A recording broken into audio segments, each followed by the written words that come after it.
Welcome back to the PaperTrails podcast with Inspyre. The two boys are back at it again, Sharmarke and Mohammed. We're moving away from the boy band way of introducing where one of us does it and the other does it. But we're joined today by a very special guest, Adiwahab, the man himself. And I'm hoping you can see the book in the background, but if you're not, we're definitely going to edit it in. Yeah, we slapped it on the shelf for you. Can I ask you a question? Yes, we're going to be asking you plenty today. So yeah, man, thank you very much for coming on. It's been a long time coming. It's been lovely to see your growth in the space and seeing you producing a lot of content and getting your book out there. Yeah, I'm trying to be like Sharmarke, man. Oh, you know what I'm saying? I'm trying to be like, go outside in the grass. Yes. You know, people saying, "Oh man, I see this guy on the social more," you know. So yeah, man. So you've obviously written a great book. I've read it, and I've been married 6 years. As a little background, we haven't really probably introduced myself, but I've been married 6 years, and I thought when I first saw it, I told Sharmarke like blunt, I was like, "This guy's only been married a short time." Like, I'm sure you've heard that. Like that's like the number one thing I get told. I'm sure. Yeah, which is absolutely fair from their perspective. But like once I read it, I was also like, yeah, but like anyone who's got a balanced perspective and does their research properly, like these questions are actually very, very important to ask. And the way you wrote it, I really respected the way you kind of deep dived into the context of each situation. So a lot about it, like a very beautiful book, and we're gonna dive deep into it. Alhamdulillah. So, Sharmarke, don't run away as well. No. Niggas also married for what? I know. He ain't writing the book though. No, but I'll say like I feel like I saw him writing. I said, "Stop, bro." Three married people in one place. in one place. Yeah. Like. But what I was saying is it's an interesting one because I feel like we're at different stages of our marriages. You know, Yeah. we got the vet, of course, triple OG, Triple OG, stars. Like it. I told my dad, he's like, "What are you talking about? 6 years, you know." Yeah. There's always something more. Now you've been a good year. You had your anniversary. A year, 6 months. Yeah, no, long back now. What did you do for your anniversary? Wallahi, only Allah knows. Only Allah knows. Year one. No, because me and my wife, we're part of long distance at this moment. So our anniversary came right bang in the long distance. Okay. I said, shit, man. Fair enough. So then was you actually have to sell the hey, by the way, open your door. Open your door. Did you hear a knock? Did you hear a knock? Chatting to their siblings, that's what it is, yeah? And then obviously you've got myself now 9 months basically approaching. Mubarak. So that's different. I'd say different phases in our marriages. You know, I'm more, I guess, green-eyed. Some would say you're. Me and you are the same, bro. We're the same. Me and you are the same. Few months Some apart. would say as well. You know what I mean? But I feel like same. for this discussion as well, it would be an interesting thing to see it from different perspectives as well. Especially because since we're men. Yeah. So like, there's that life that you lived before you got married. Yeah. There's that idea of what marriage was in your head before you got married, and then you're deep in. You're like, oh, damn, this is what it is. Yeah. And then now, Sorry, I was gonna say to be fair, because that's like one of the questions as well that I wanted to kind of ask at the room at large, in fact, which was kind of like who the guy beforehand, and I'll follow that up by saying, for me, for example, like one thing that initially scared me about marriage was like kind of losing that solace in a way. Like I like my alone time, you know. I like there was a certain part of the day that I just don't want to be talked to or nothing. I just want, you know, that level of, I guess, peace. And I always was scared, thinking, you know what, I'm gonna lose that now. And I've obviously realized it's the complete opposite. It's not, you're losing. Weird, huh? It's very strange. Huh? It's like, you'd think somebody coming in would take that away, but they actually don't take it away. They add to it. Yeah, they add to it. But like before that, you're like, oh, I'm going to lose that. Okay, secondly, this whole creative stuff that I'm doing and whatnot, like how, I don't know if I can balance all of that in together. When am I going to get the time to like actually create, make things? And it was just like a lot of things where I felt like almost marriage was going to take a lot of things away rather than actually put in. I mean, you're different then. Yeah. I was very excited. What was the fear that you had? I always wanted to get married. Yeah. Because I felt like for me, to give context, I'm the oldest of 4 kids, and grew up in a single parent household. So I was always the parentified kid. So I was always the second parent. And you know, it was unfair because, you know, I would see girls complain about their older sibling, or they'll say stuff like, "Oh, the oldest girl or the oldest daughter is the second pair, da da da. And he's gonna get frustrated because he's like, what are you talking about, man? Like, that's not happening to me. And then when I went to uni, that's when I realized the way that I got brought up was very different to the way other boys got brought up. Special case. Yeah, I had a special case. I got turned out. My mom was basically like, yeah, like you and your sister, there's no difference. Like whatever she can do, you must be able to do as well. So we grew up, all of us, even my little brother, learning how to cook. All of us could clean. All of us could take care of the house. And my mom had this very like saying, it's quite very crude now that I think about it, but she was like, in case I die, you need to be able to take care of your siblings. Now you're thinking, you're saying that to a 15-year-old. And the world on my shoulders. I was writing to Ealing Cancer at that time. So I think for me, I kind of grew up very quickly. So I didn't have the same, like, I don't want to do the same thing as other people. Like other people might be like, oh, I want to go travel the world and do X, Y, Z. I was like, I don't think marriage stops that. So I was like, I kind of want to get married, kind of want to, because I'm already doing it anyways. So I might as well do it for myself. And so I was like, yeah, very excited that type of lifestyle you have, that love that you have. And I was always very interested in the idea of love anyways. And so I would kind of see like different marriages. Like for example, my mom's marriages, which end up in divorce, but then I'll see my auntie's marriages, and then I'll see our friends' marriages, then I'll see the sheikhs that in the masjid, then I'll see, like I'll kind of have like different versions of marriages. So I was never really afraid because I had so many like experiences. Reference. It wasn't like one bad thing, and it wasn't all good. So there was like a balance to it. So it made me more excited. It made me more think, okay, what can I do different? What's the middle ground for me? And then when I did get married, I was like, shit, this actually is good. Of course. This actually is because the only thing I think I was afraid of was making the wrong decision. Marrying the wrong person. The wrong person. I wasn't afraid of myself. Of losing myself. I was more afraid of like making the liking somebody for the wrong reasons. Or marrying somebody for the wrong reasons. Or marrying somebody and then them switching on me. I was like, that was my fear. That is trust. That's very Russian. I mean, I think a lot of people have that. But it's still. But more for me, it was more my decision. I don't know, for some reason, I put it on myself. Like, Adiwahab, if you make the wrong decision, if you marry the wrong person, it's not a two-way thing. It's not a two-way thing. It's your decision. You made it. You chose this person. So like other people are like, oh, I married this guy and or this girl. They switched up on me. They put the blame on the other person. But for me, for some reason, I used to put the blame on myself. So if somebody did me dirty, I'd be like, I chose this as a friend. Therefore, there was a lack of judgment for me. How could I know better? How could I not know better? And then I was like, oh wow. No, but that's a whole other deep dive we could do. Interesting because obviously you never know what or how the other person could be. You know what I mean? Because especially if you're trying to get to know somebody for marriage and all that kind of stuff, everyone's always putting their good foot forward. You know, nobody comes in picking their teeth, spits on the floor and says, "What's your name?" You know, no, nobody does that. So that, you know, everybody. But some guys do that and still get married. Exactly. Sure, but like, little do you know, everybody's presenting themselves. Well, you're right. And so, like, even for me, that was another one. It's like, oh, how do I know down the line that it won't be, you know, nothing kind of scary? Because I've always bigged up marriage for me. It was like, I know, like, I was like, the moment I actually say, okay, now I want to get married, I want to, you know, I'm going to do it properly and I'm going to do it like in a way that it's like, I'm going to give everything into it. Like there is no second, like doing it again. There is no, all this, like, it was like almost a lot of pressure of like, this is the one and this is it. And like, me, you're different then. You're different. But I want to hear from your side. No, of course, let's get into you know what's funny? Man, like, of course, he's taking his time. No. 6 years. 1 year.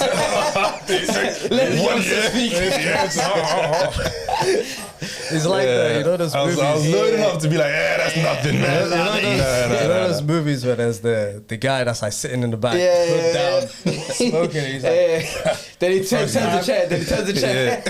I was always here in the room. Nah, with me, like I said, shit, before this podcast, shameless, bro. But for me, like I've got silly stuff. Like my thing was like, what if I run out of things to talk about? Like that was like a big thing for me. I'm like I'm very introverted. Wallahi, I had the same one. Yeah. I said what? Yeah, I thought like, you know, like if you create new novelty every day. Yeah, Like, you know when you're playing games and the quest runs out of lines, yeah, that's how I felt. The character's just gonna be sitting there, yeah, and I'm just gonna be staring at, yeah. You know what's funny? I speak to my wife about this as well. Like we talk like non-stop all the time, yeah. But when we go to restaurants for some reason, and for some reason we're just quiet, both of us, we're just chill, and then we just eat bare fast. I don't know why, but then I was thinking about it. I was like, you know what? I think because we're just comfortable with each other. Like when we go out, we don't feel like we can express the same way in front of all these other people, innit? But yeah, man, I had silly fears like that. But I think it's normal. I think a lot of people probably have that. But genuinely, I was like, what if I actually run out of things to say? Like, how long can I? This is gonna be a lifelong thing. That's the silent people. Yeah, like no, I thought I was the only one. Like you run out of things to say. Yeah, because you're thinking you're with this person all the time. Yeah. You know, you have siblings. You go to your room, they go to their room. Exactly. You're downstairs, you talk for like 1 hour, 3 hours, whatever. But you go apart. Yeah. But with partners, it's not like that. There's nobody you're there day and night. If you're in a sit room, they're in the sit room with you. Yeah. If you're in the toilet, they're in the toilet with you. What's up? I'm thinking, what? You follow me, bro? Yeah, man. And like, I think I can relate to what you both said as well. Like, I'm the oldest boy of like double digits. Yeah. So I'm like, I have the same kind of experience, right? And alhamdulillah, I've also got two older sisters. Yeah. So like, I appreciate from young those somebody goes say like the older sister syndrome kind of thing. But I also felt like, yeah, damn, like I got a lot of responsibility and pressure on my shoulders too. My dad used to say, if any of these younger guys do something wrong, it's on you, like all the time. I was like, and when I was younger, I was like, I never thought about what about you? Imagine I thought that one on my dad, but like my dad would have whooped my ass. He was a big guy, you know. But yeah, then like later on, I feel like my fears were more around like the family relations, like with her in-laws, my in-laws. Like, am I gonna be comfortable around them? And it was a struggle in the beginning because I really didn't know. Like I was like, these are a whole brand new group of people that you just slapped in front of me, you know. Yeah, well, and I'm also learning her personality properly. Like we only met 3 times before that. But like something you wrote in your book was about gut feeling. I thought that was an interesting one because I thought about something we'll discuss later. But how can you trust your gut feeling, right? But decision. Remember, I said that I couldn't like. Yeah. At times I would make wrong decisions to be friends with. So I was like, raw, like I made the wrong decision here. What if I make the wrong decision there? But at times I wouldn't trust my gut feeling, or I would suppress it. Yeah, and that's exactly what you're So like me, I was like, is that gonna be enough meeting time? Like a lot of people will say like, that's crazy. Like only 3 times. Or a lot of people will say, you know what, that was balanced. But I'll say it was just the right enough time, you know, for me anyway. And I had a gut feeling, and I went with it. Alhamdulillah, it worked out. But yeah, the in-laws thing was a big thing for me, like a big fear, like a whole new family. I'm like, bro, I struggle with my own family as it is, you know. So yeah, like I think I can resonate with everything you guys said. But yeah, man. I think for us it's different. We don't have as much fears as like maybe sisters. Yeah. Like sisters, the in-law thing is a crazy thing for them. They're thinking, my lord, like, is my mother-in-law going to be a kind person? Is my sister-in-law going to be a good person? Are my in-laws, are they going to be a kind person? It's a continuous thing. Yeah, but for us, like, because we're men, we don't really think that deeply into these things, which is kind of a privilege for us. Yeah, definitely. Because I'm like, what's my mother-in-law going to do to me? Like, not much. Yeah. What's my father-in-law going to do to me? Like, not much. Yeah, the power dynamics. The power dynamics is a bit different because you're the one in control. You're the one in charge. Whilst like if you're a sister, your husband's the one in charge. So if he is being manipulated or being controlled by his parent, then it's a long day for you. It's a long day for you. Long day for you. Especially if you're like inter-ethnic or intercultural marriages. Sure. Like that's, I think that's a big thing, like being accepted, like especially if you speak different languages, for example. No, I say for Somalis, I used to say this as a joke, but I realized it's actually not a joke anymore. I used to say you're, Ajnabi is obviously non-Somali. I used to say you're one Ajnabi away from losing your parent. Which means like you're one non-Somali away from losing your parent. And now it's getting to a point where you're actually one Somali from a different tribe away from losing your parent. And at times, you know, for me, it's like, I find it interesting. Because you're like, so are you my parent? Do you like me for me? Or do you like me for whatever philosophy you have? Yeah. So I've seen and I've had friends as well, and some experiences where I'm like, they want to marry a person from here, and their parents said, if you marry this person from this place, I'm no longer your parent. You're thinking, whoa, you're really gonna get rid of me like that? Yeah. Like I'm that disposable? Yeah. That easily just like you just throw me out? Yeah. And for me, obviously you have some people who have fear of abandonment. But then you have people like who are so prideful. Like, are you gonna get rid of me? Say that. Say no more. No, of course. But how much of that do you think is a Hail Mary last attempt? I think it's also anger. Like they have this, like there's a stubbornness and there's anger, but I think that's something that cools down a lot. I think a lot of the time is something that they learn to live with and they get comfortable with after. But I think like when you're like in that uncertain marriage process, you're dealing with all this anxiety and what's gonna happen, and then your parents tell you, I'm gonna pack your bed right now, like the whole bed, and your food on is going right out on the streets, you know. But for me, it's like I try to put myself on that parent's perspective. Try to put myself in that parent's shoe. And I'm trying to think of myself, inshallah, like 20 years later, 30 years later, me looking at my child, telling them, I will not be your father if you marry somebody from this tribe or marry somebody from this country. Yeah. And then thinking about that response from that child. Me as a child, I'll be like, you've lost me. You've already lost me. Like the moment you put me It's insane, in a peculiar position where I think that I'm not safe around you, you've lost me. You've lost me. I think though, to be devil's advocate for the parents. This guy is always devil's advocate. Why not? Far too often. I feel like there was a lot of yes and agreeing. Yeah, we've got to switch it up a bit. Well, I feel like sometimes as well, though, for parents, it's like, okay, let's say you come to this country, as a, you barely know the language, all this kind of other stuff. And now your whole child that you've been raising is like, I'm bringing a different family that they don't understand, that they don't quite, speak the lingo with and aren't able to consolidate. If something happens and they, like sort things out between each other, it's like, okay, well, I can't speak to this family.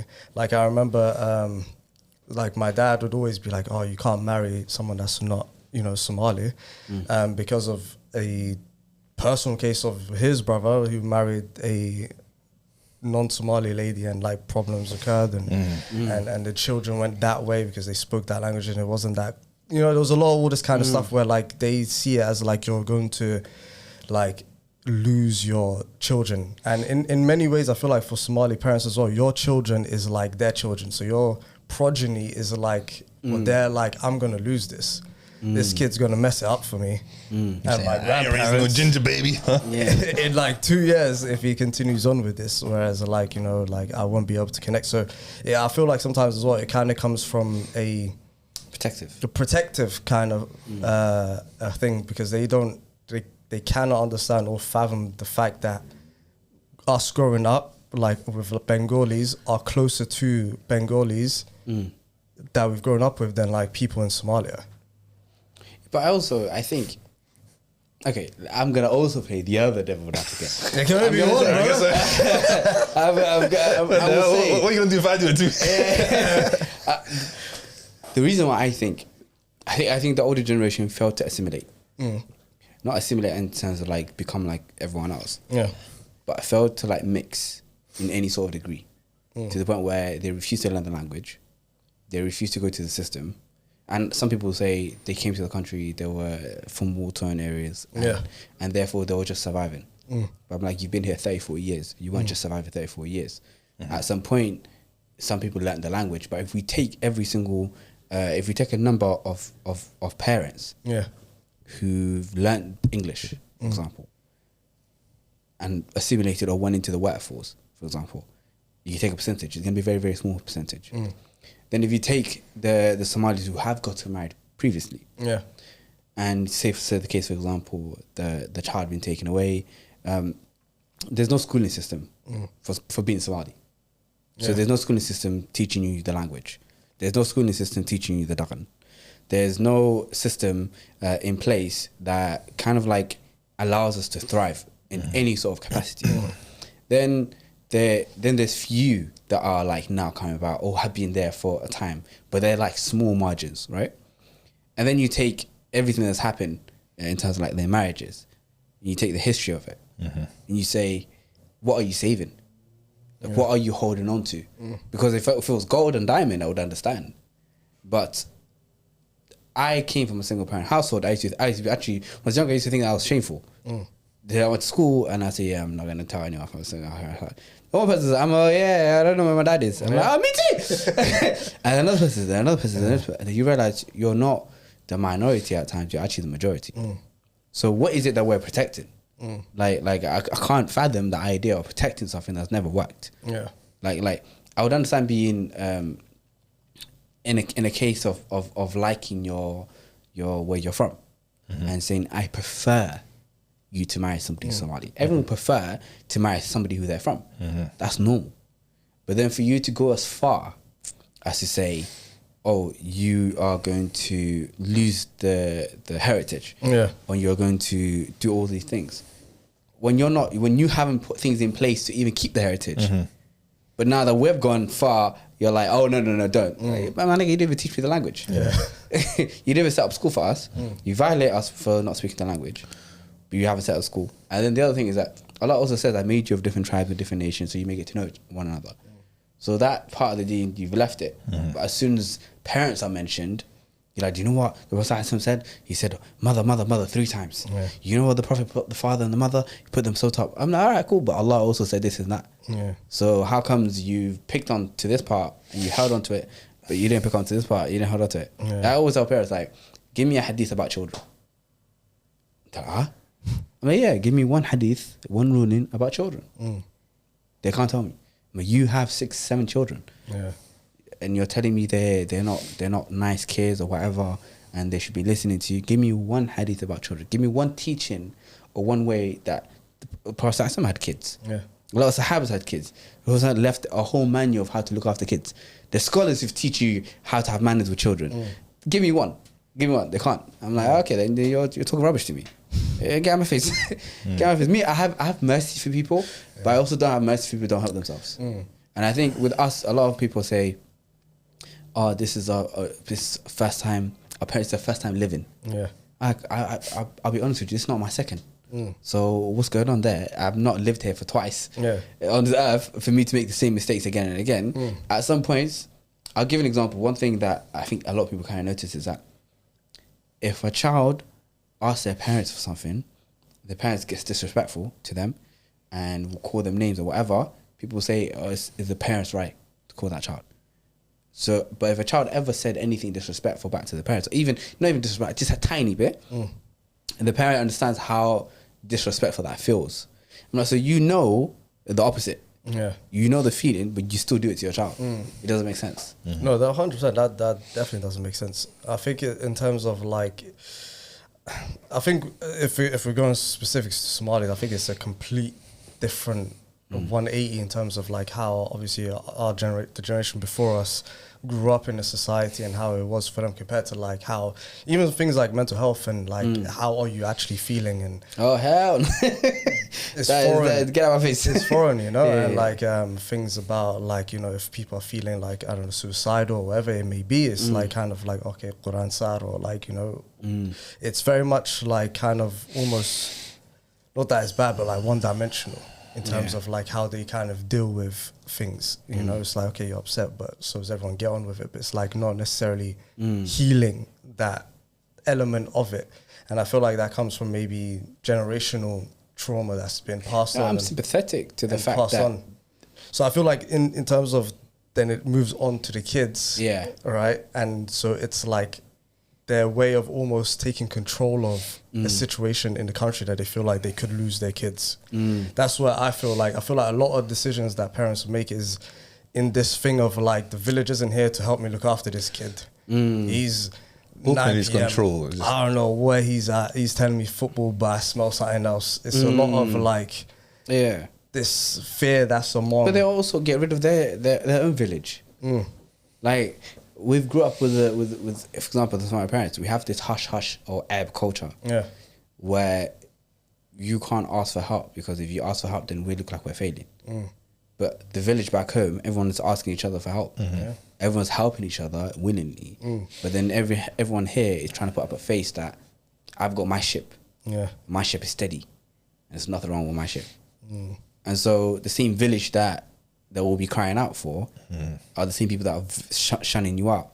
Like, if a parent can't go to another parent and say, hey, I'm really struggling with my kid, and I don't know how to look after him, and that parent can't support them or help them out to some degree, but then you're also saying, oh, by the way, I saw your kid. He was outside in a chicken shop wearing this, doing that, and so on that. And you're chatting rubbish about that kid. Yeah. Why would that parent themselves come to you to help? Because they're like, you've already spoken badly about my child.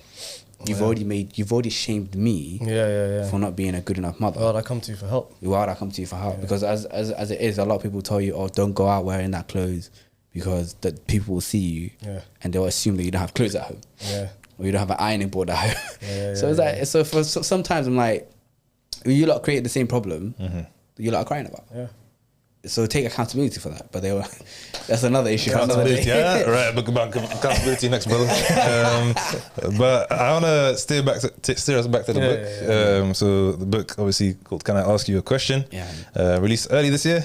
Yeah, February. Early this year, long back. And I wanted to kind of touch on some of it. But like, first I want to ask you, like, let the listeners know what the book is about and why you chose to write it. I think the best way to describe the book is it's like my journey to marriage.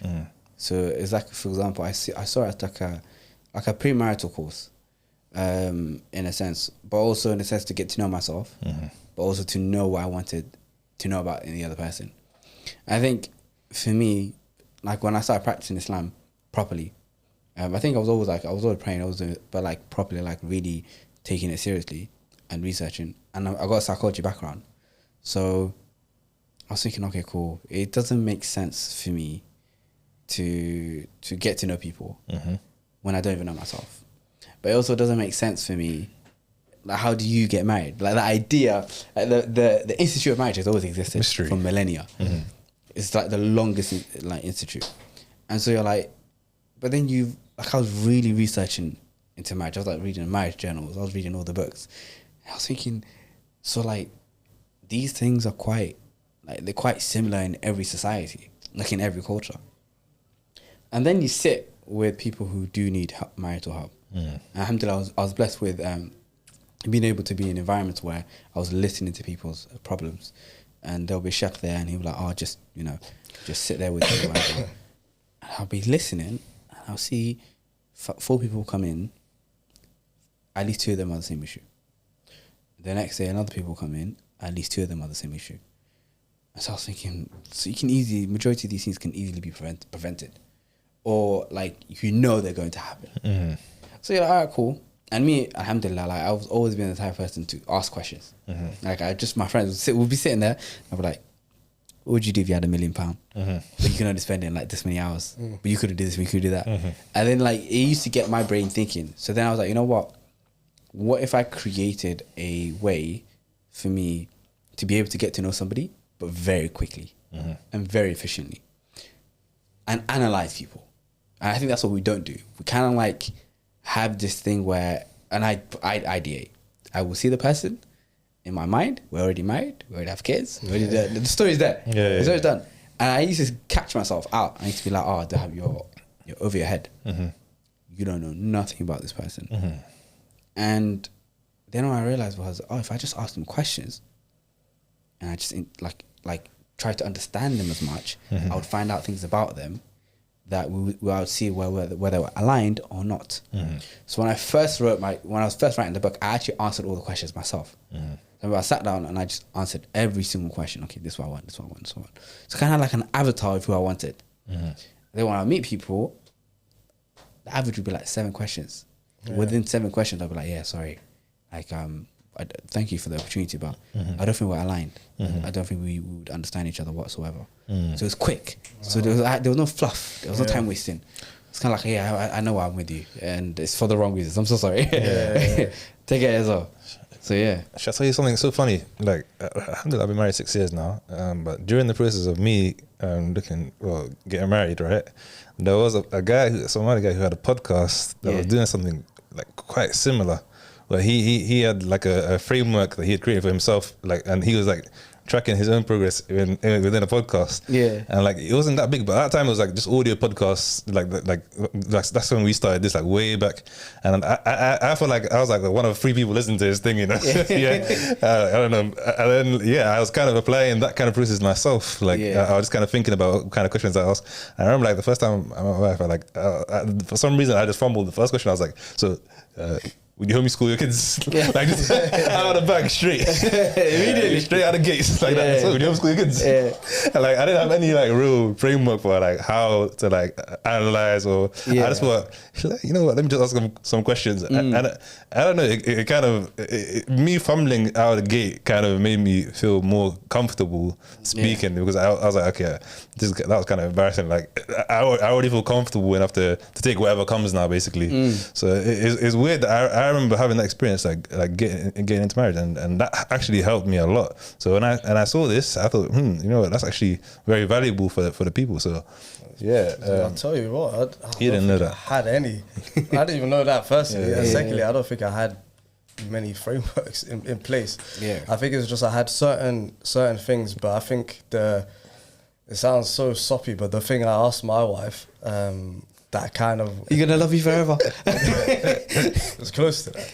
It was that's kind of sealed it for me. I was like, okay, would you consider yourself like a lover girl, like somebody that actually wants to love? And the reason why I was saying it is because the last thing you'd kind of want to be with is somebody that's kind of like that nonchalant kind of... Oh, them demons. You know what I mean? That don't show you that level of affection, that are like all hiding it or like don't want to do it in case they feel like they look silly or it won't be reciprocated or, you know, I felt like if I'm going to get married to you, I want somebody that like, you know... will show the kids some love, you know, instead of like forget the kids, man. Show me some love.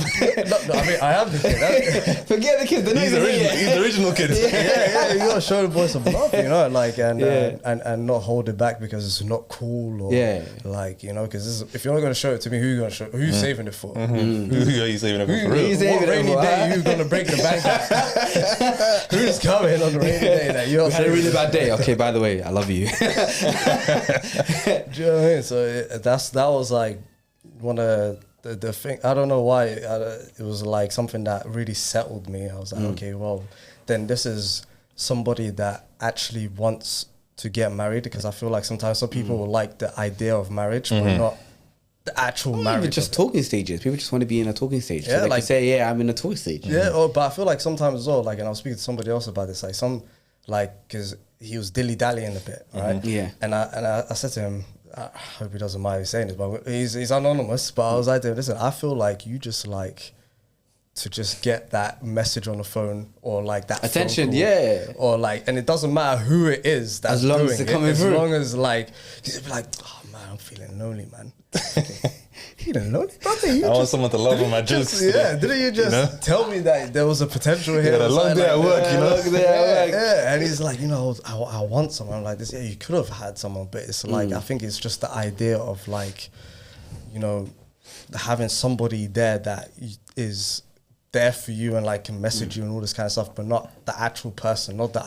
It's more the idea of like having someone than the actual institution of. You know what I call it? I say there's a difference between wanting to be a husband and wanting a wife. Yeah. I think a lot of people want the benefits of a partner. Yeah. But they don't want to be the partner. Yeah. So like there's even skits nowadays where there's a guy in a car and basically it's meant to look like a hookup. It's meant to go to like a hookup lady and he drives up to her and he gives her money and he's like to her like, just tell me you're proud of me. And the guy behind goes, hurry up man, I told my wife I'm getting like salt or something. I'm going to a show. Wait, one second. And then he gives her the money and she goes, I'm very proud of you, you had a great day, like I know you're going through a lot, but you know, keep going. Easy money. And then he drives off and the other guy's like just tell me I look good. just say that. Just say that I'm a responsible man. So I think it's different between wanting to be a husband or wanting to be a wife and wanting the opposite. Like, do you just want a partner for the sake of wanting a partner, of the benefits, whatever? But a lot of people want to receive the message. Do they want to give it? That's the thing. Do they give it consistently? or is it like something that you have to work hard for, something you have to earn?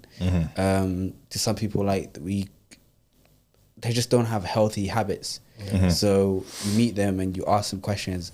And for me, the difference between me and you was I would ask the same question. I would say like, how do you love? How do you like to be seen, and how do you like to feel heard? And if that was not the case, how would you let me know?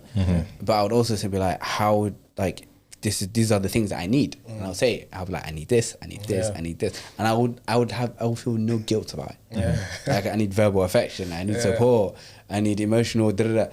And a lot of people will kind of like, well, like, yeah, that's not me. I don't like. You sound a bit clingy right now. Yeah, it sound a little bit clingy, or you sound a little bit needy, or and I'll be like, oh, all right, just thank you. Take care of yourself. But is it because I said I won't? And I say, I know what I need, and you can't provide. I'm so sorry. Like, there's no point here. Wasting time. Yeah, there's no point of us wasting time. So let's move on from this. So yeah, I would say especially definitely when it comes to marriage, I feel like you gotta have somebody that's looking to meet you there in terms of love and like affection, all this kind of stuff, without you having to ask for it, without having to feel like you're not getting it, or you might have to get it somewhere else, or like, to have somebody that will meet you there is, I feel like, it's the most amazing thing in life. I think that's like the thing that other people also like.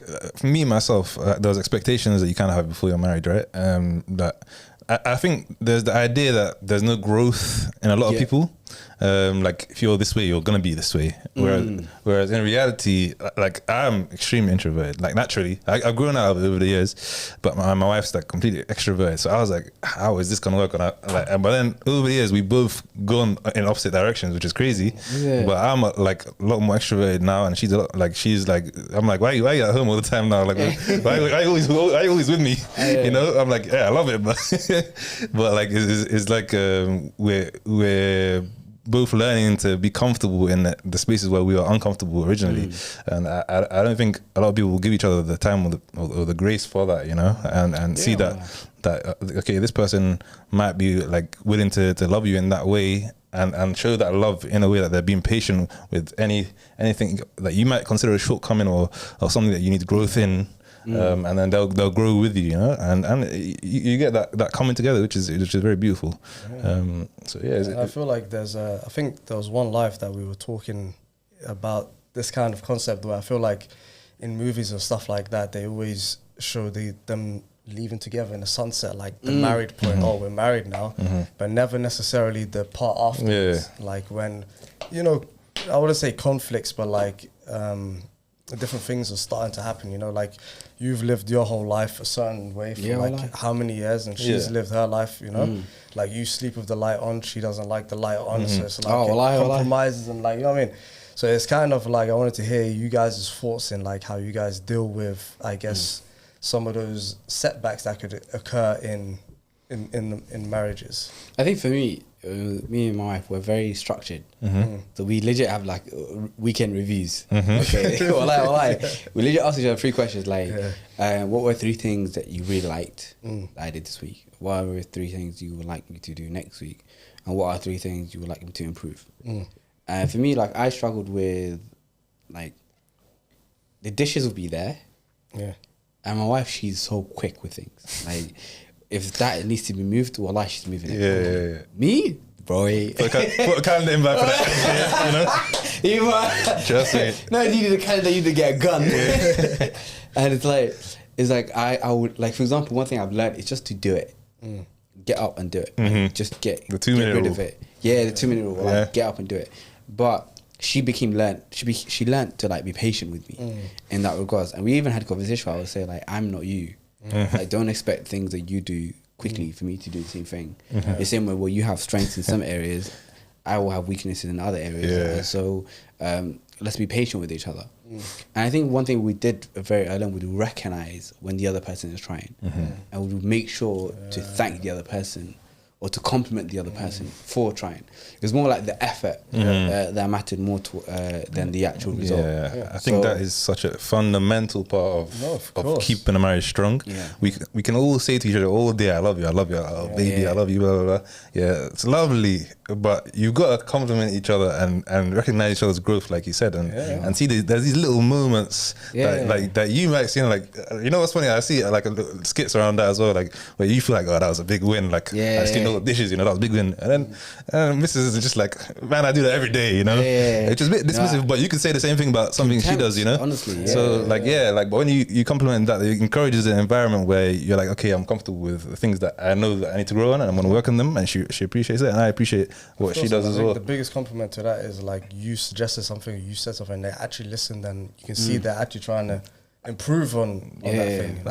I think that's a better feeling than just like chemistry love, you know. Honestly, it's like you can see the person took it upon themselves to improve that thing, and then they see and recognize your effort to do something, and you're like, because that might, to them, it might be the most simple. Because, for example, my wife, she's the most introverted person, and I'm the most extroverted person.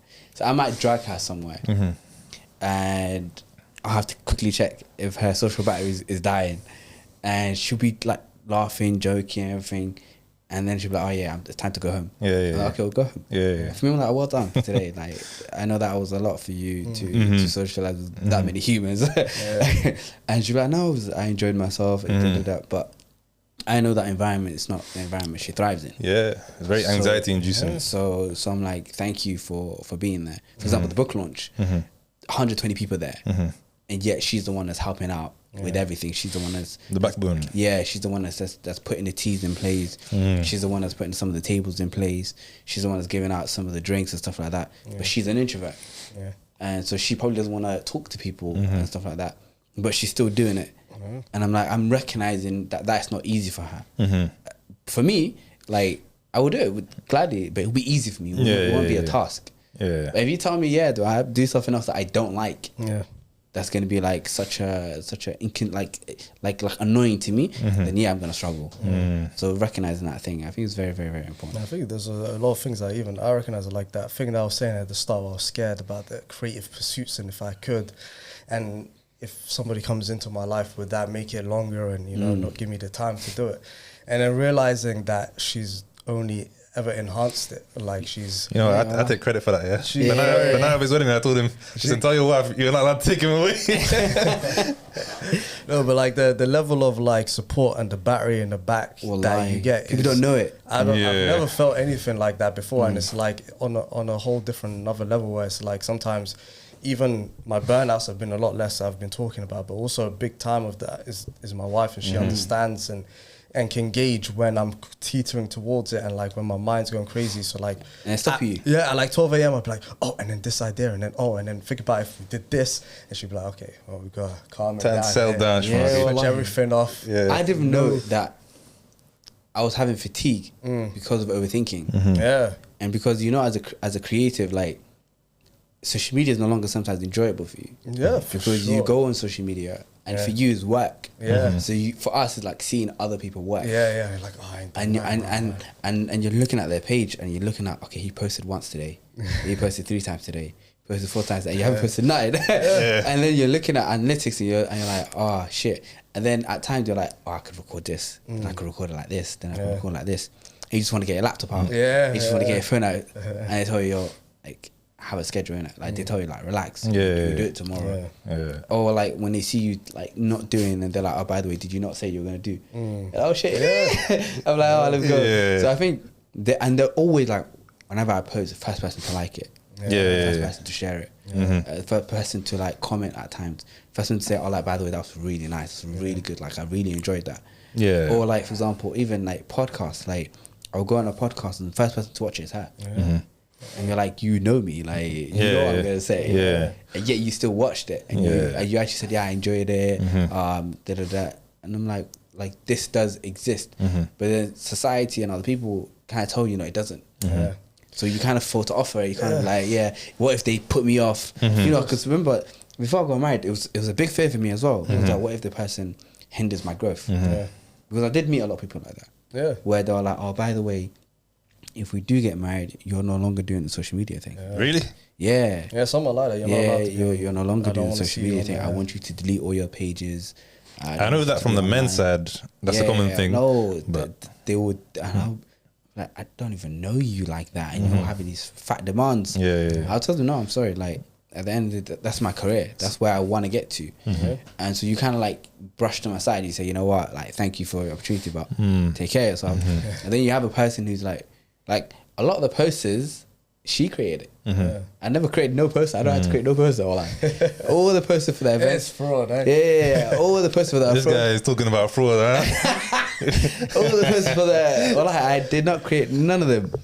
Even for example, a lot of the chapters of the book. I would ask her, yo, I'm stuck on this sentence, or I'm stuck on this word, or I'm stuck on this bit.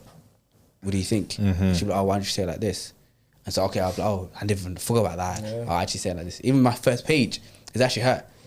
And I think the beauty of that is a lot of the time when we engage in that way, they're taking pride in that. They feel good that you're sharing your passion with them. And that's what people, it's like the fear before is that passion is going to get taken away from us. And then alhamdulillah, after you realize like the passion is being pushed and enhanced. And like, but there's also a nice balance where like she can see when you're maybe you're over dredging that. Like for example, the other day, because there's a thing that we want to do. It's like a storytelling night where you go and tell a story, not like a spoken word, not like a comedy thing, but we just tell a story like completely vocally, right? And so I was trying to think about the story that I want to tell. So I was having a shower, and then I was like shouting out like that. Do you remember when I did this? Like, and then she's like, bro, just shut up and shower, like, you know. So multitasking. yeah, literally. So like, and then we were talking about the book club before, like from the first book club, like even like when we were about to sit down and like all the guests are sitting down, I'm just like, oh, the AC's not on, let me just go fix that. And then I'm just fussing, and then like my wife, his wife, they're both just saying like, bro, just sit down, start the book club, you know. So like I think it's so powerful to have somebody who pushes you along the way, and you helps you through those burnouts and helps you through those little emotional struggles, that it makes all the anxiety you had before, like all complete, like that was like, oh, that was a joke. Like alhamdulillah, like we passed that. No, of course. And I also feel like it makes it a lot more worth it, because if you do something and you have somebody to celebrate it with, you know, instead of like going home and like just, oh, I did something amazing, but nobody's really there, and then you just go home. But like to actually have somebody there that you can talk to about it and be like, oh, and then like, that was good, and you know what I mean, and all of that kind of stuff just charges you to be like, okay, that's it. I think we have to also be honest with our wives. We're like children. I think that's the part that nobody. Bro, speak for yourself, brother. That's the part that nobody is being honest. I am the most. I've been the oldest brother all this time. I treat you like a baby. Yeah, honestly. So much God. Like, I think with a lot of guys, they need to understand. Like they have this whole rejal. I'm a man. Oh, well, I'm a kid, bro. I'm a child, bro. Like I'm the goofiest nigga. I'm so annoying and stuff like that. And I think the person we want to make the proudest the most is them, because they see all the things. And there was actually a study being checked on like where do people like cheat the most. It was workplaces. The most affairs actually happened in workplaces. And when they did a further study, they were like, well, why was the case? And they even made movies about it and stuff like this. And a lot of the husbands would say, like, I would bring an idea to my wife and she would shut it down. She'd be like, you? Well, you're an idiot, bruv. Get out of my face. Or like, you can't do that. Or why would you do that? But then the secretary or another lady at work, she'd be like, yeah, man, the way you handle that Excel sheet. Great PowerPoint. You're so smart. Yeah, what an animation smart. that was. She'd be like, yeah, I think you can do it. And so the guy will kind of like die with his wife. Because his wife would be like, no, like you're not capable of that, or that's too much of a risk for you to do that. So I don't think you should do that whatsoever. Whilst another woman's like, yeah, go ahead, do it, and he ends up cheating with that woman. And then when I ask him, now, why do you cheat? Obviously, we're not excusing or justifying cheating. The guy will kind of say, like, I'll be honest with you, I didn't get no emotional support from you, but I got emotional support from this person.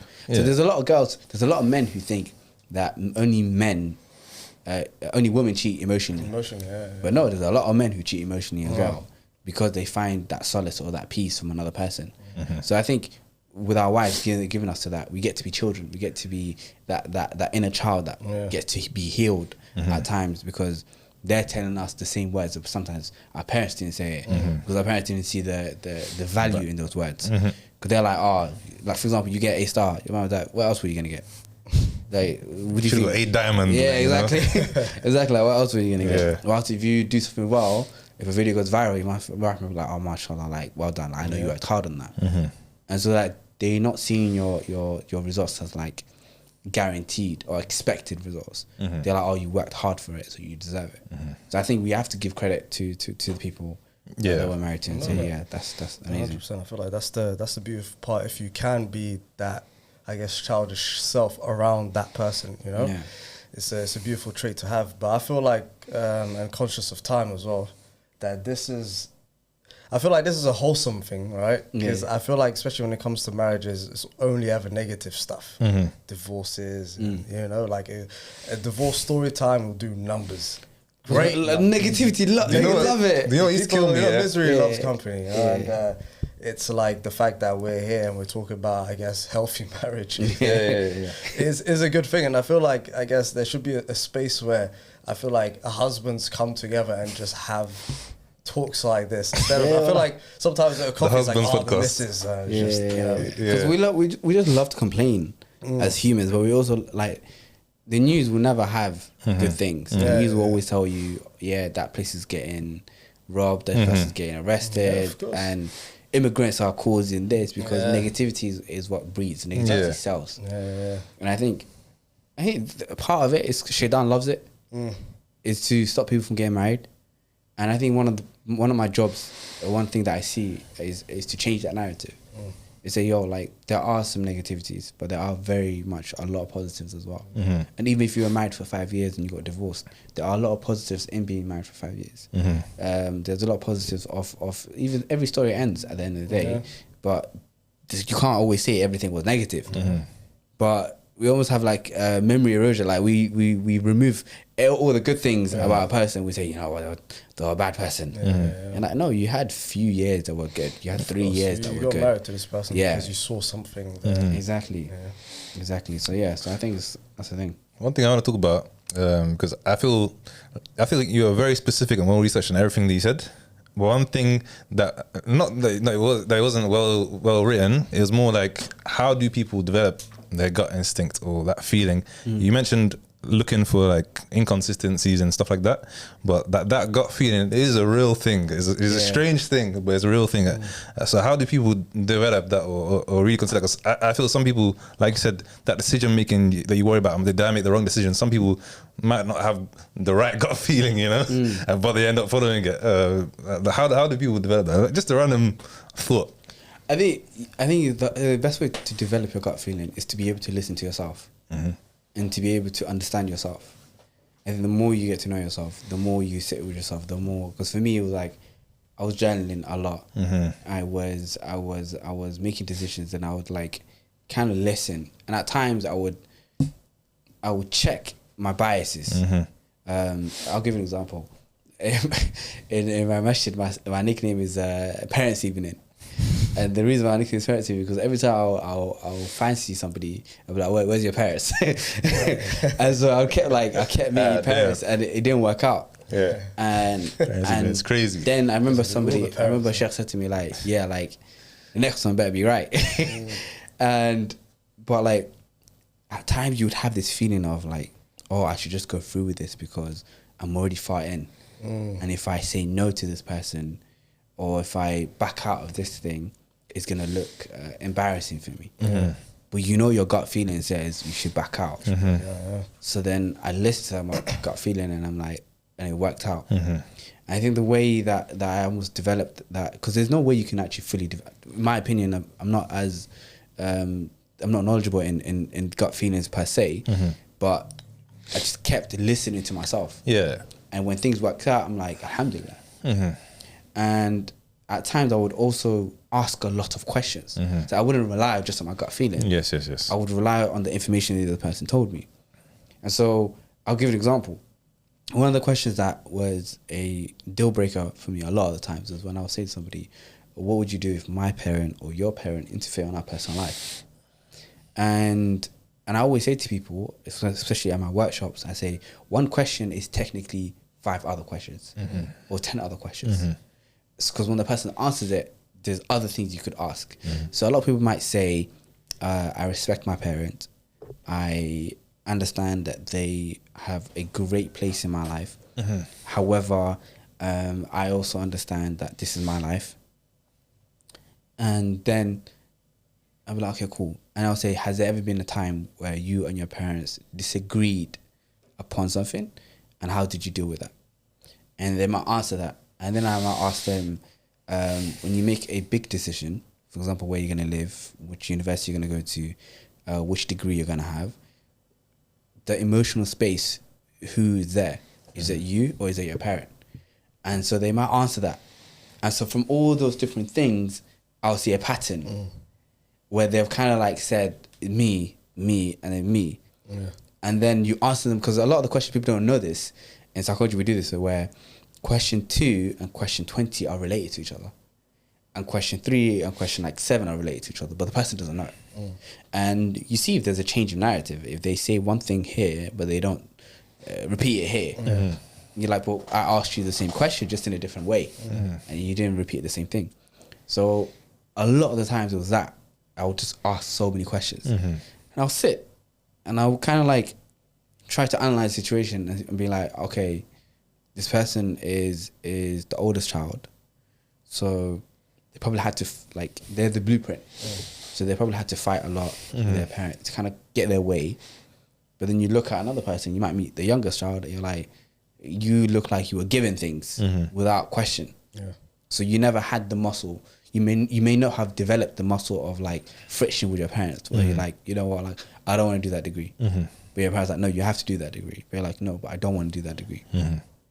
Because you're the first child. So you kind of have that tussle with your parents first. Because it kind of like, your parents almost get fatigued by the last one. The last one just get to do whatever they want. They don't even know if he's in the house. Yeah, exactly. So I would question people. I would constantly question people. And I would look for that, and I would really listen to their answer. And then I'll repeat that answer to them. I'm like, okay, so you're telling me that in a decision like this, you and your parents, you discuss it like this, and then this happens. And you can kind of see in their eyes where like they truly believe it or not.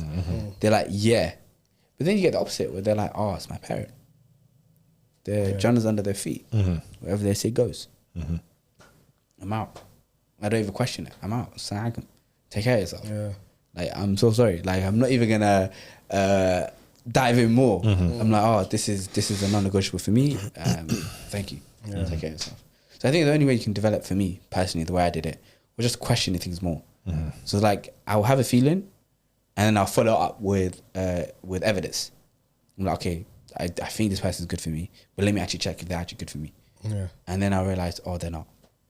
Then I'll be like, no, I'll go against my gut feeling. And another person, like my wife, I knew within 3 days. And the first time I met her with her parents, and my parents were there. So we technically also met the same time as you, I think 3-4 times. And I was like, yeah, and she's Canadian, so it was a long distance thing. I was like, yeah, like I feel this is ready. I feel like I'm ready. And I always say this to people, but they don't believe me. I always tell that the guy makes a decision. Like, and they make the decision very quickly, very early. You're not going to change his mind. Like, if he dilly-dallies, that's his answer. Like, you're not serious for him. Because when a guy is serious about somebody, they are so... Like taxi cab theory. That taxi cab theory. Like if a taxi cab theory is off, if taxi cab is off, you can wave your hand wherever you want. You can put a £5, £10, wherever you want. That taxi cab is not going to come to you. But as soon as he turns it on and you wave, he'll come to you. Same with men. If they are not ready, or if they don't see you as something that they want, or all seriousness, they're not going to come to you. We know as guys. I don't know what the sisters are waiting for. I'm like, we know as guys. We keep telling you that like men know when they're serious. Like, you kind of like, that switch comes on. If you're still telling you I'm thinking about it in 8 months. I'm so sorry about this. It's like, you're a placeholder. I always tell the truth. I'm like, you're a placeholder. You probably got 70% of what he wants. You probably got 60% of what he wants. But once he finds, and it happens to them, because there's so many people I've had a conversation with, they're like, I was talking to him for 2 years, for 1.5 years, and I was just begging him to come meet my parents. And I was begging him to do all these different things. and he didn't do it. 3-4 months later, he's getting married to another girl. Yeah. I'm like, yeah, it's because by 3-4 months later, he was ready. Or you had everything but the one thing that he wanted, and he was not going to compromise. And men don't usually compromise when they want their thing. Girls, they're like, maybe I'll compromise on this. We actually think that girls don't compromise, but us usually don't compromise, actually. Girls are like, no, I'll let him off. A guy's like, no. Absolutely not. No. Yeah, and it goes back to communication at the end of the day. If you don't communicate that clearly, or if you're not being communicated too clearly, you gotta make a decision. Yeah, but then what are we, for example? Yeah. That whole sentence. Yeah. The fact that sentence even exists. That you're asking people, like, we've been talking for X amount of while, what are we? Yeah. What do you mean? No, that's not so bad. I guess What that's do you mean? It's again You know people they that want. want that. That guy probably just wants the messages. He wants the phone calls, but nothing more. Nothing more than that. So I feel like that's why I think, can I ask you a question? Is a great way to Immediately, start. like your intention. I always say intentions create clarity, which creates direction. Yeah. If you're very intentional about your time, you're very intentional about the relationship that you want, then you will say to the person, I only want to get married. Yeah. Like, I'm where not you at? here. You want to get married? No. Yeah, Okay. I'm not here. What's your marriage timeline? That's what I used to say. I used to tell girls, I only want to get married. Yeah. I want your parents involved. Yeah. And my parents to be involved. And I want to get married within this timeline. Does it fit your lifestyle currently?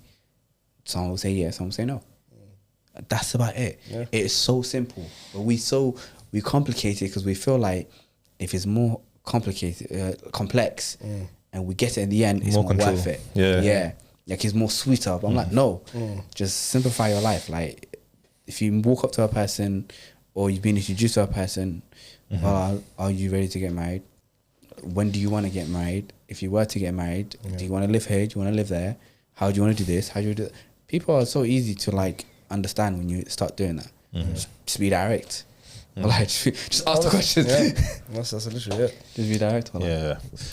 Well, I think we're running out of time, unfortunately. There's loads more to talk about. But yeah, I think it goes back to the idea of risk taking and what someone's prepared to lose. And a lot of people, they put an idea of what they want in their head and that they feel like it's almost there. So they'll cling on as much as they can until it gets to the point where it's like, damn, I've been clinging onto this cliff for like hours and nobody's coming to get me, you know? So yeah, man, I think it goes back to that. But I wanted to go on to the next topic in terms of future plans. Obviously, you don't have to if you don't want to, but I feel like there's a great impetus to continue and write a book about how to keep a strong marriage. Hit that, I just have one last question. go ahead.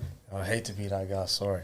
But it's a case, I guess, that it finishes the arc that we started on, essentially, of like who we were beforehand, during, and now I guess after. Like, do you feel like there is a case of a honeymoon phase, or do you feel like it's just something that? Because I've been thinking about it a lot, and I feel like, I don't know, maybe like I'm 9 months in, so people would say, oh, it's the first year, it's honeymoon phase and blah, blah, blah, blah, blah. But I feel like if you do it right, it could always feel like that, if that makes sense. Or is there actually... No, like, there is an actual science to it. Yeah. So relationships go in 4 cycles. So the honeymoon phase is the first phase. Okay. And then I think there's connection, there's rupture, and then there's repair. So you do go through a moment where there is going to be a rupture, and a rupture is where your real values they surface, and you know you leaving the socks on the floor becomes much more of a nuisance to your wife than he was before. Maybe the way she speaks to you or the jokes she says was funny before, but like you realize shit, I'm not laughing now. So there is a phase of honeymoon, but with all relationships, with everything, Iman even ebbs and flows. With our Lord, our Iman ebbs and flows. So how would the human would it not ebb and flow, right? So it's about knowing that these things are going to happen. So it's about knowing when these are going to happen, know it happens, and having the tools to say, oh, we're going through rupture. We're going through a part where we're distancing ourselves from each other, and then being able to be able to understand, okay, let's get back. Let's get back to the basics. So there could be a case where you go through the honeymoon stage. So like look at the Prophet ﷺ and his relation with Khadija, radha anhu, and there's so many stories Yeah. of people who've never had arguments. Sahabas who've had amazing love stories. Just general people who say, yeah, me and my wife, we've never argued. Right? We've never. But I think it's about understanding each other. You're human. You are going to have your differences. You're going to. So there is this idea of compatibility. And Alan de Botton says that compatibility is not the prerequisite of love. It's the achievement of it. It's the achievement of always aligning each other, of always understanding each other better. And you end up learning about each other so much that you understand what pisses them off and they understand what annoys you. You understand what needs they have. They understand what needs you have. But you're always changing. I'll give you an example. Like, so, for example, I'm just saying, for example, my wife's not pregnant. So her needs at the moment are going to be completely different when she's pregnant. Of course. Right? So then it's me realigning with her needs at that time. Me going through the questions again with her. Okay, well, what do you need from me today? How can I better support you? How can I be there for you better? And then when kids come about, it's like, okay, cool. What do you need today? Or how could I be a better husband towards you? For example, at times she just may need you to shut up. At times she may need you to pick up the more of the emotional load, right? So I think it's taking the initiatives. Like I've seen a lot of mothers complain that the father doesn't. He provides for the family, but she initiates the emotional connections. She initiates the difficult conversation. She takes care of the kids in all capacity. And then she takes care of the house in all capacity as well. And they're like, I feel alone. And the guy's thinking, what the hell? I work all day. I take care of the family. I take them to school. I take them to school and all that. And you realize, but what she's asking is completely different to what you think that she's asking. So like realigning yourself all the time and saying, okay, what do you actually need from me? Not from what I assume that you need from me, but what you actually think you need from me. And at times somebody doesn't know what they need, or they need something from you until you actually ask. And they might say to you, yo, I need emotional space. I need that emotional connection with you. I need to know that you're here. I need to know that I'm not lonely in this relationship. But I've never had a child. But yet there's science out there already. There's books out there already that have been created by people. There's a reason why the Quran is so powerful, because it gave Prophet ﷺ so many stories to say, by the way, Musa alayhi salam went through this. By the way, Isa alayhi salam went through this. By the way, this went through this. And so Prophet ﷺ was able to understand his perspective from other people's stories. Of course. So you're like, why would you not use this information? Like, it is said that only, I think, 15% of Muslims in the UK do a premarital course. And then they did a Muslim consensus, and they said 89% of women who have been divorced said that, I wish I've asked more questions. Or I wish I went through proper teachings. But it's like, this information is there, why are you not searching for it? Why are you not going out there? So I know, for example, that I'm going to go through a rupture phase with my wife. So when that phase comes, it's not going to affect me as much. Because I'm like, oh, this just means we're going through that cycle of relationships where we don't understand each other, we dislike each other, we get angry at each other, but then later on we're going to come back and these are the tools that we can have to do different things, for example. So so I think it's that, to answer your question. That was very well answered. Basically what I got from that is it's constantly mutating. Constantly changing. As mankind is. As all of mankind is. As all of it's just we're mutating into each other. Every day you feel different, so what makes you think that person's not going to feel different as well? Wallah. So, yeah, man. Sorry, what were you going to ask before? No, I was going to ask interrupted. No, I mean the natural next question is what's the next phase? Would there be a book coming out?